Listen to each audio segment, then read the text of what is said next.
Hello. Big boss season 7 അജയ്യനായിട്ട് കുതിച്ചുകൊണ്ടിരിക്കുന്ന ഒരു കണ്ടസ്റ്റൻ്റാണ് അനീഷ്. പലരും അനീഷിൻ്റെ ഒപ്പമോ അല്ലെങ്കിൽ തൊട്ടടുത്തോ ഒക്കെ ഉണ്ടെങ്കിലും അനീഷിൻ്റെ ഒപ്പം നിൽക്കാൻ പറ്റിയൊരു കണ്ടസ്റ്റൻ്റ് ബിഗ് ബോസ് സീസൺ 7 മഷി ഇട്ട് നോക്കിയാൽ കാണൂല. കാരണം 18 പേരും ഒരേപോലെ ഭയപ്പെടുന്ന ഒരാളാണ് അനീഷ്.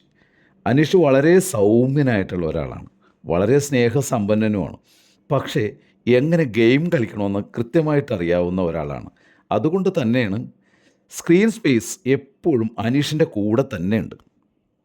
ഇന്ന് നടന്ന ഒരു വലിയ ഒരു ടാസ്ക് ഉണ്ടായിരുന്നു. പണിപ്പുരയിൽ കയറാനായിട്ട് എല്ലാവർക്കും ഒരു അവസരം കിട്ടുന്ന ടാസ്ക്. അത് തന്നെ ഉദാഹരണം പറയാലോ.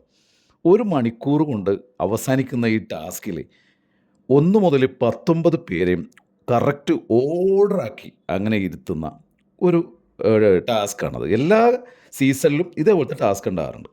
അതിൽ പലരും 1-ാം സ്ഥാനത്തൊക്കെ കയറി നിൽക്കാറുണ്ട്.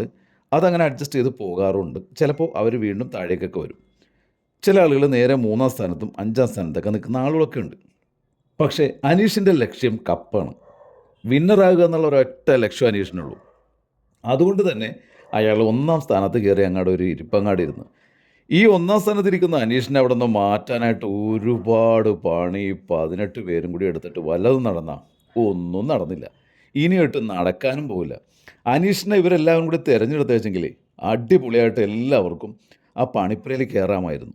എല്ലാവർക്കും വസ്ത്രമോ ഫുഡോ എല്ലാം എടുക്കാനുള്ള ഒരു കിടിലൻ അവസരമാണ് എല്ലാവരും കൂടി നഷ്ടപ്പെടുത്തിയത്.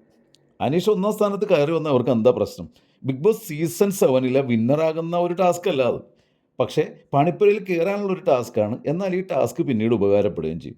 അങ്ങനെയുള്ള ഒരു ടാസ്ക്. പക്ഷേ അനീഷിനെ പലരും വന്ന് പല രീതിയിലും പ്രൊവോക്ക് ചെയ്യാനുള്ള പല രീതിയും നോക്കിയിട്ടും അനീഷ് 1-ാം സ്ഥാനത്ത് നിന്ന് അനങ്ങണ പ്രശ്നം ഉണ്ടായില്ല.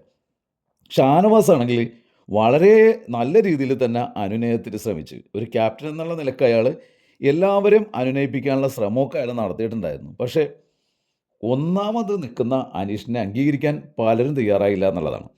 അവസാനം ശരി ഡ്രസ്സ് കിട്ടുമല്ലോ ഭക്ഷണം കിട്ടുമല്ലോ എന്നോർത്ത് പലരും ഷാനവാസ് പറയുന്നത് ഒന്ന് അംഗീകരിക്കാൻ തീരുമാനിച്ച സമയത്ത് പക്ഷേ ജിസേൽ എന്ന് പറഞ്ഞ ഒരു കണ്ടസ്റ്റൻറ്റ് മാത്രം അനീഷിനെ അവിടെ അവരോധിക്കാൻ ഞാൻ സമ്മതിക്കില്ല, എനിക്ക് ഡ്രസ്സ് കിട്ടിയില്ലെങ്കിലും കുഴപ്പമില്ല, ഭക്ഷണം കിട്ടിയില്ലെങ്കിലും കുഴപ്പമില്ല, ഒന്നും കിട്ടിയില്ലെങ്കിലും കുഴപ്പമില്ല, പക്ഷേ അനീഷിനെ 1-ാം സ്ഥാനം എന്ന് പറഞ്ഞാൽ ആ കസേരയിൽ ആ ചെയറിൽ ഇരിക്കാൻ ഞാൻ സമ്മതിക്കില്ല എന്ന് പറഞ്ഞു.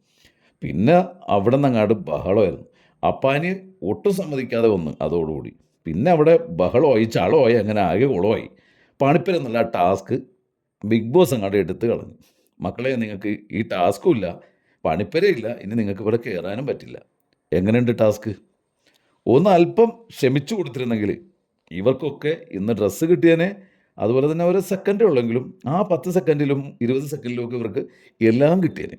അതാണ് ഇവരുടെ ഈ ഒരു വിട്ടുവീഴ്ചയില്ലാത്ത മനോഭാവം.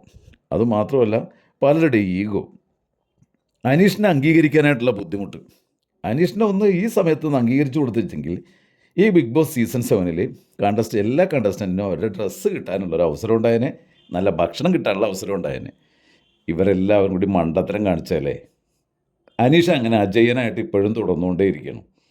അനീഷിൻ്റെ ബിഗ് ബോസ് സീസൺ 7 അനീഷിൻ്റെ ദിവസങ്ങൾ എണ്ണപ്പെട്ടു എന്നും പലരും പറയുന്നുണ്ട്. പലർക്കും അത് ആഗ്രഹമൊക്കെ ഉണ്ട്. പക്ഷേ അത് ബിഗ് ബോസ് ഏതായാലും തീരുമാനിക്കും. അടുത്ത ആഴ്ച ലാലേട്ടൻ വരുമ്പോൾ നമുക്കറിയാം.